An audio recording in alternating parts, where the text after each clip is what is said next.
responsive reading and what Deacon Carol just read, those are recommended by the lectionary, the series of readings, to be used for New Year's Day worship.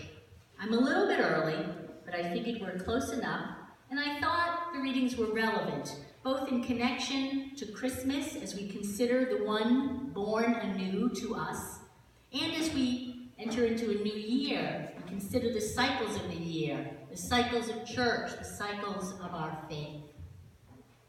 Now it's interesting that both Ecclesiastes and the Revelation passage are often used, anyone know where? At funerals. At funerals. They talk about one thing giving way to another, planting to plucking, weeping to laughing, mourning to dancing. The former things pass away and the new things come down or spring up.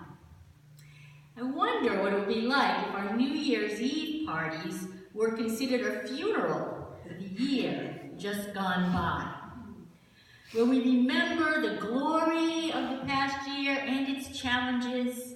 We say goodbye to it, we trust that it's in God's hands, and we might even look to see how the spirit of 2018 continues to move and shape 2019.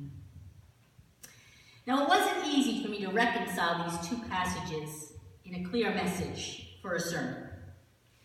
There seems to be some tension between them. Now, I'll grant you, both of them assert that it is God's actions that are determinate, not our own. In Ecclesiastes, which means teacher, Ecclesiastes means teacher, God has determined the timing and the seasons. God has given humans business to get busy with, but the seasons will just roll on, regardless of what we do. The reading says that we have been given a sense of the beginning and of the end, but we cannot, on our own, make a new beginning, nor can we make the end come any sooner. The teacher says it is all God's time.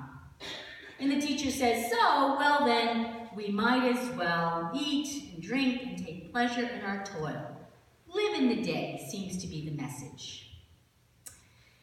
Now, the way I read it, there's this sense of futility.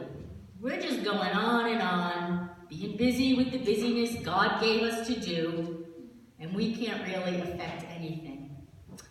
And the teacher seems to be saying, you know what, and there's nothing new under the sun.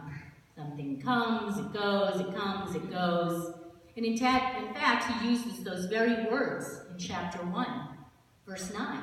Ecclesiastes says, what has been is what will be, and what has been done is what will be done.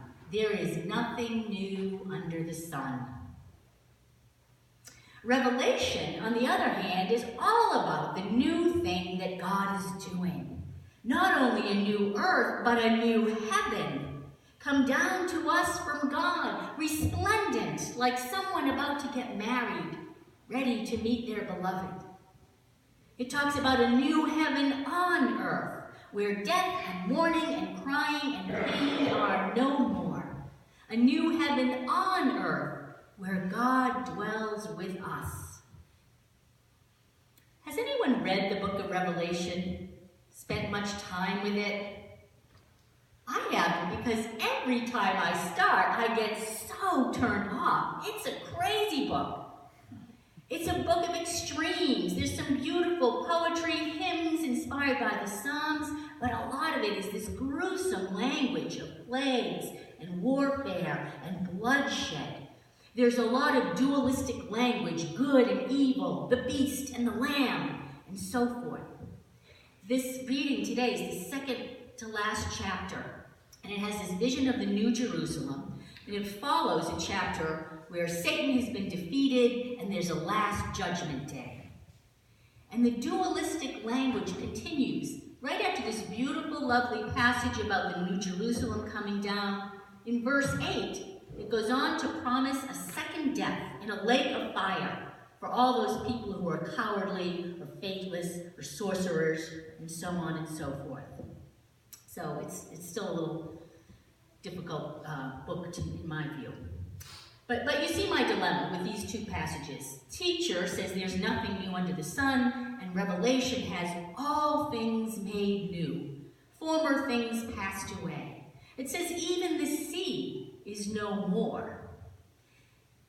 Now the sea, throughout the book of Revelation, is the source and the base of many evil forces. So in this part where it ensures that the sea is no more is a way of ensuring that Jerusalem won't fall again. Its glory is permanent. It won't fall to external enemies, and it won't fall to the internal enemy of sin and rebellion against God. Here in this new Jerusalem, which will be forever, there will be no more weeping, only laughing. No more mourning, only dancing. No more death, only life. An eternal spring of life. At least for the ones who are not sent to the fiery lake of the second death. So what teaching or images guide your life more? Is it the cycles turning, nothing new under the sun, the same old, or is it everything made new? Death no more, hatred no more. Now I pondered this, and I find myself much more attached to the cycles. I find it uplifting. I find wisdom in recognizing the cycles of life. I find comfort in thinking about things happening in God's time. When I'm not getting my way, I just think, in God's time, Doreen. It helps me to let go. And I think, when I'm upset or distressed, this feeling is not going to last forever. Something new will happen. It will change, right? Life is about change. I also agree that God wants us to take pleasure in our toil, to live in the day to a large degree and enjoy what we can. I can spin that as a way of thinking about doing the work, but letting go of the results. Again, letting it be in God's time. To me, it's a form of faithful discipleship. I'm going to do my part and trust that God is going to take care of the rest. I believe that both weeping and laughing are both gifts. The weeping makes the laughter all the more poignant, maybe even a little bit deeper. Maybe the weeping leads to a belly laugh instead of a chuckle. It's hard to imagine a world with no more tears.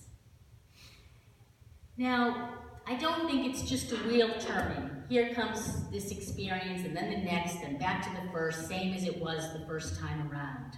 I think there's something about the yin and yang of it, the creative tension between the polarities that maybe allows us to go deeper, that maybe allows us to find God in that tension. As New Englanders, we have chosen, or been born to, the cycles. The winter that makes spring such a time of great rejoicing. Those hot summers that lead to the wonder of autumn.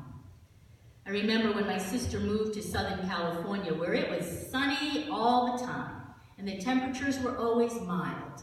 And she had a really hard time with it. She said, my moods just seem so out of whack, and everyone seems so fake. There's all these sunny smiles all the time.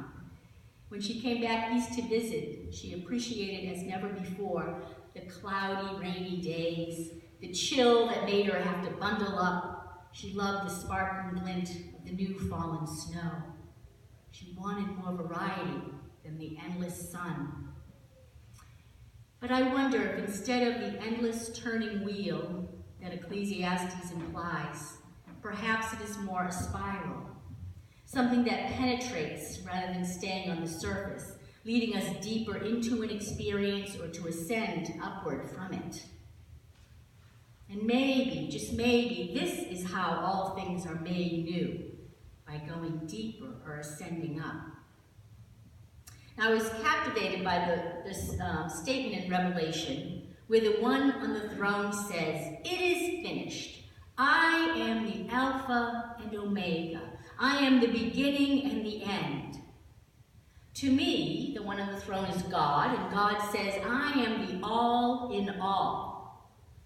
I reconcile the polarities.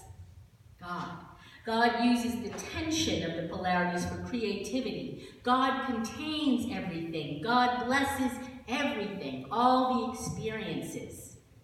And maybe it's not that the weeping just enhances the laughter like I think, but maybe in this Alpha and Omega, the weeping is part and parcel of the laughter. And the laughter is part and parcel of the weeping. Death is part of life, and life is part of death. So it's not that there's no more death, it's just that it's incorporated into life. It's a part of it. It's made whole. It's part of the one.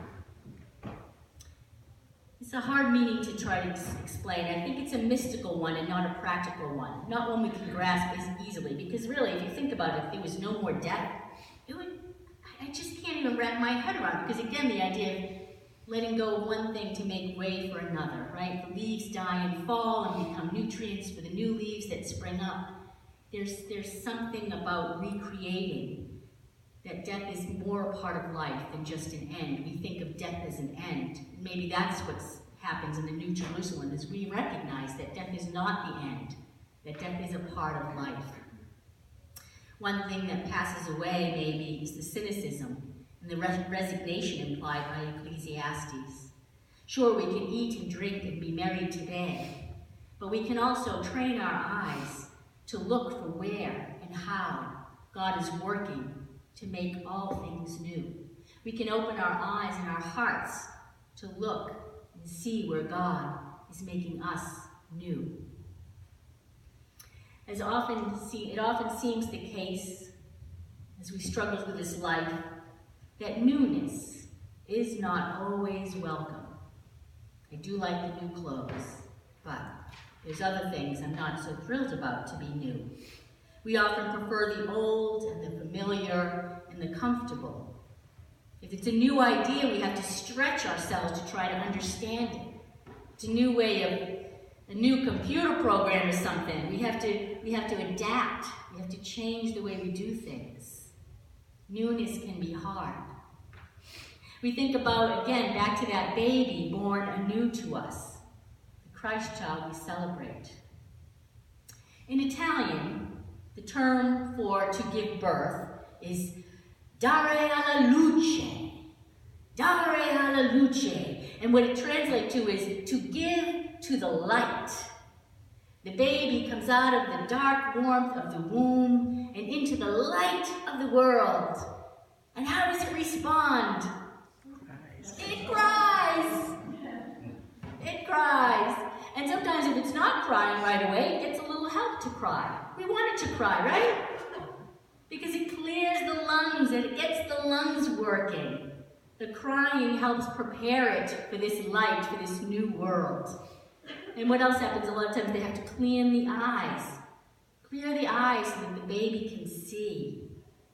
Maybe these are useful metaphors for what we might go through as God makes all things new. As God gives us to the light. Dure alla luce. Given to the light. What comes after the good cry that we might need.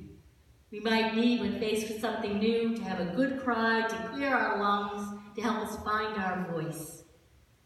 We might, when faced with a new thing, need to clean our eyes out a little bit. But what happens next? That baby born to us was given into the light. He cried out. He opened his eyes. And he took in a silent night.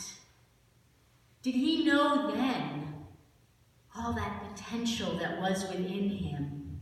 Was he, even then, connected enough to the one on the throne to know that he, that child, would bring peace on earth and goodwill to all creation? How are we being transformed as we are given to the light? How can we prepare ourselves for our silent night? Where can we recognize the potential that is still within us to be born anew, to bring peace on earth, to show God's love to all creation? I pray that this new year brings us many opportunities to discover and explore again and again and again. May it be so.